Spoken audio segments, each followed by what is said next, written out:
Mtazamaji wa Global TV, hapa ni nje ya msikiti ambapo ndio taratibu zote za kimsiba zinafanywa hapa, na tuko na Cloudy, mmoja kati ya waigizaji nguli kwenye taifa la Tanzania, ambaye maisha yake ameyafanya kuwa nje kwa muda mrefu, lakini sasa yuko nyumbani, lakini ni mtu mwenye heshima yake kwenye tasnia. Kwanza pole kwa msiba. Asante, tupewe msiba wetu wote kaka. Kabisa. Na kaka, nitamani kufahamu au kusikia vile ambavyo mlikuwa mkifanya kazi na marehemu Hashim Kambi enzi zile hapa Tanzania, lakini kwa jinsi ambavyo uko ukimfahamu na jinsi ambavyo umepata taarifa ya kifo chake.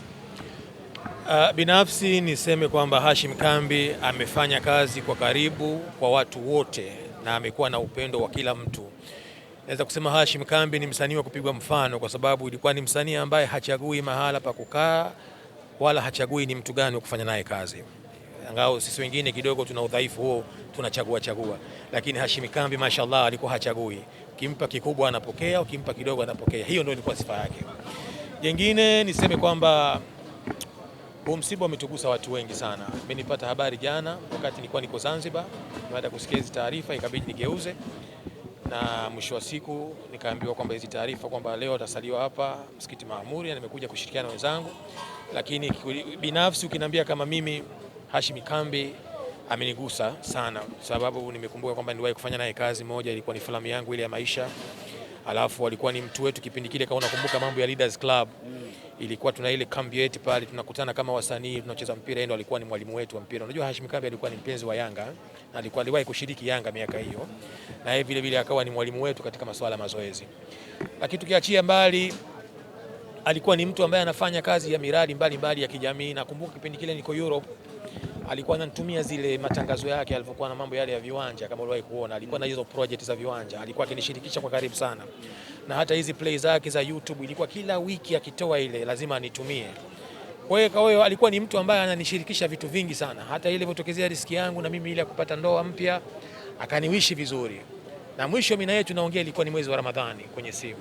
Kwa tunajadiliana kidogo mambo fulani ya kiafya, ilikuwa ananiambia, nikamwambia dua pale, tukafanya tuko ya kuyafanya, lakini ndio Mungu ameshamtaji inshallah. Kwako alikuwa ni msanii wa namna gani kwa kiwango cha kipaji? Msanii mkubwa sana.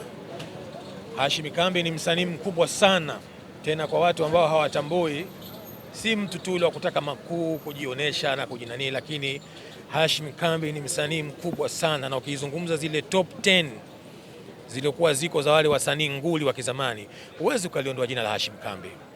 Unadhani ni kitu gani ambacho kimemweka muda mrefu kwenye game, jana, juzi na leo?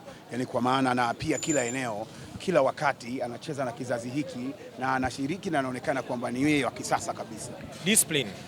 Discipline ya maisha imegawanyika katika makundi matatu. The way unavyojichanganya na watu, unavyozungumza na watu, unapowaheshimu watu, na chakula unachokula, mazoezi na kujitunza mwenyewe. Hicho ndio kilichompelekea Hashim Kambi kuwa hivyo. Na the more unavyomuona kila siku kama ni kijana mdogo, kwa sababu mwenyewe binafsi ni moja ya wazee waliokuwa wakijipenda na walikuwa wanakwenda na wakati. Anaweza kuigiza na binti mdogo kaona wanalingana kiumri, lakini ni the more vile alivyokuwa yeye amejiweka.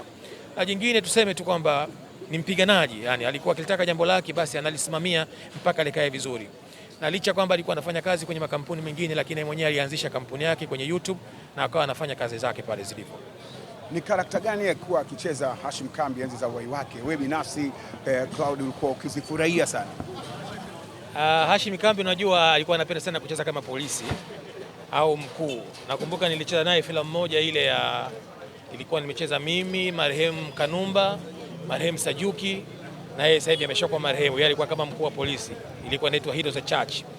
Na hata tukikaa kwenye vikao vyetu miaka hiyo wakati wa uhai wake, ilikuwa anakaa watu walikuwa wanajua pengine Hashim Kambi labda aliwahi kuwa anafanya kazi polisi, lakini wala ni ule uhusika alikuwa ameuvaa na ulikuwa unampendeza. Kwa hiyo hata maproducer wengi wakimpa kazi Hashim Kambi walikuwa wakimpa nafasi ya uhusika wa polisi. Kwa hiyo nafasi ya polisi alikuwa inampendeza sana. Claude, kifo hiki kinatufundisha nini? Kwa sababu wewe ni mmoja kati ya watu ambao una imani sana ya kidini. Ndio. Inatufundisha nini kidini? Ni tukumbuke kwamba kuna kufa wakati wowote kwa wanadamu, na tukumbuke kusameheana, tusiwekeane vinyongo, sababu muda wowote, wakati wote Mungu anaweza kukuhitaji, wala wewe hauumwi. Kwa sababu unaweza ukaondoka nyumbani tu ghafla. Kama tukimzungumzia marehemu alikuwa ameondoka nyumbani akiwa na afya zake na nguvu zake, na juzi alikuwa kwenye mambo yale ya Mwenge kule Kigamboni, alikuwa na afya zake vizuri, amefanya kazi jana vizuri, bahati kidogo tu amezidiwa na umauti ukamfika. Kwa hiyo hii inatufundisha kwamba mwanadamu usifikirie kama mpaka uumwe au uzeeke ndio utakufa. Hapana, ni muda wote, ukifika wakati wako ujiandae muda wote. Ukiondoka nyumbani basi ujue kwamba muda wote kinaweza kikatokezea kitu. Kwa hiyo ina maana tujifundishe kusameheana, tuipushe kukaa na kinyongo. Unapomkosea mwenzako wahi kumuomba radhi, na unapokosewa vile vile kubali kupokea radhi ya mtu anaokuomba radhi.